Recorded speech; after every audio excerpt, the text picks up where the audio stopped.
After producing the legendary McLaren F1, the company waited nearly 2 decades before the brand better known for racing in Formula One returned to peddling street machines. In that time, the posters that used to cover kids' rooms have turned into phone wallpapers of ever-rotating images. Most people know the name McLaren, but they don't necessarily know what one looks like.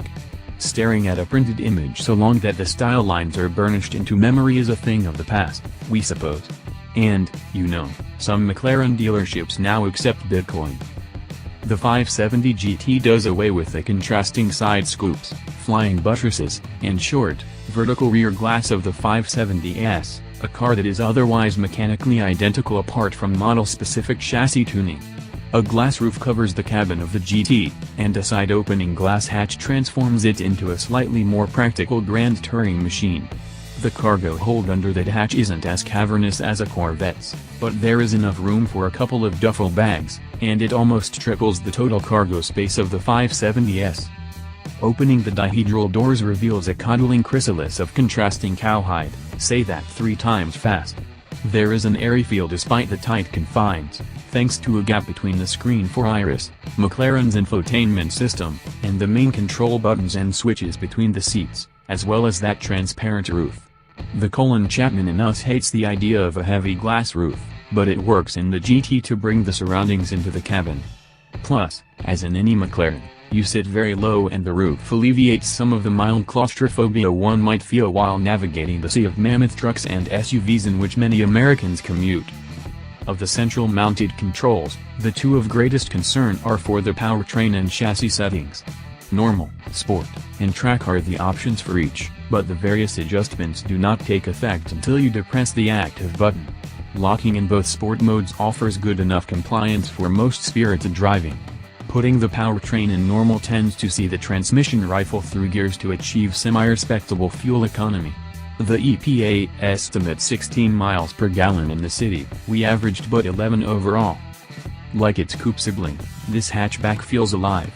Electro-hydraulically assisted steering vibrates with communication. Relatively narrow 225/35 ZR19 front tires minimize initial turning effort, which builds as naturally as with an unassisted rack.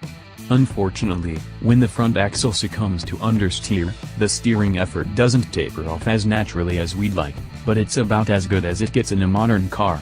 Plus, unlike with the multi-function steering wheels in, say, a Porsche 911 Turbo or a Ferrari California T, there are no wheel-mounted buttons to get in the way. The horn is all you can control via a McLaren steering wheel. The 570 GT stuck to our skid pad with 1.02 grams of grip and stopped from 70 miles per hour in 154 feet. Neither of those performance measures are particularly noteworthy. A Chevrolet Corvette Z06 that sells for less than half the money will walk away from a 570 on a country road. These lower absolute limits make the GT feel more like the world's fastest Mazda Miata than a slower version of the 650S. And that's a great thing. Many supercars have limits so high that they are unattainable anywhere but on a racetrack, rendering them a little boring to drive anywhere else. Negotiating an on-ramp at 1.00 grams in the 570 GT elicits a little tail wag and a genuine sense of excitement. Driving a slow car fast is always more fun than driving a fast car slow. Not that any McLaren could ever be classified as slow. The 570 GT runs from 0 to 60 miles per hour in 3.0 seconds flat, but somehow McLaren managed to bake in that magic slow car fast sensation. Behind the thin-rimmed steering wheel is the shift paddle. That's right, one central pivoting banana. The mildly lazy driver could up and down shift with just one side. On the right side it's pull for up a gear and push for down, vice versa for the other side, but the supremely lazy will just leave it in auto. Tap the manual button on the center console for full control. Revving the engine past 3,000 revolutions per minute spooks fellow motorists who react as if they've just heard an ambulance.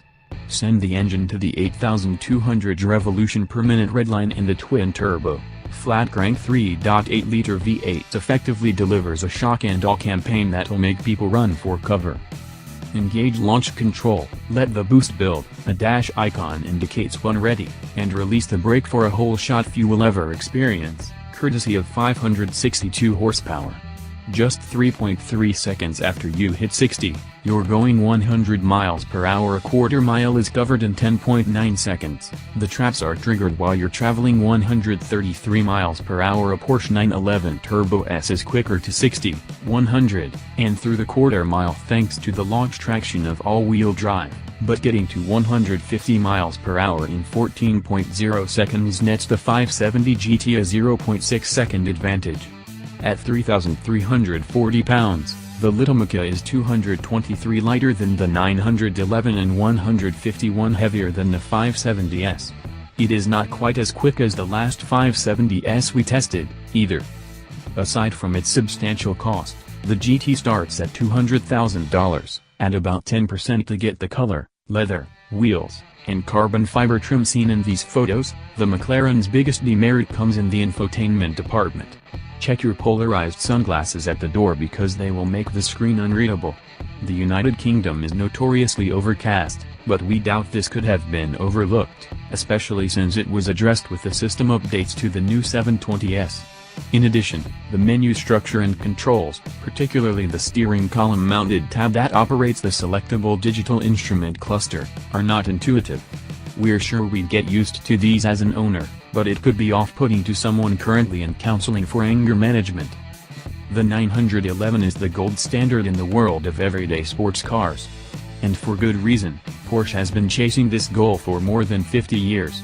Whereas the 911 shares parts with the 718 in the same way that an Audi R8 shares switchgear with an A4, the 570 borrows up from the 650S, which has since been replaced by the 720S, and feels far more special. McLaren's current street car lineup isn't even old enough to vote, but it has managed to make the entry-level car feel just as distinctive as the much pricier examples.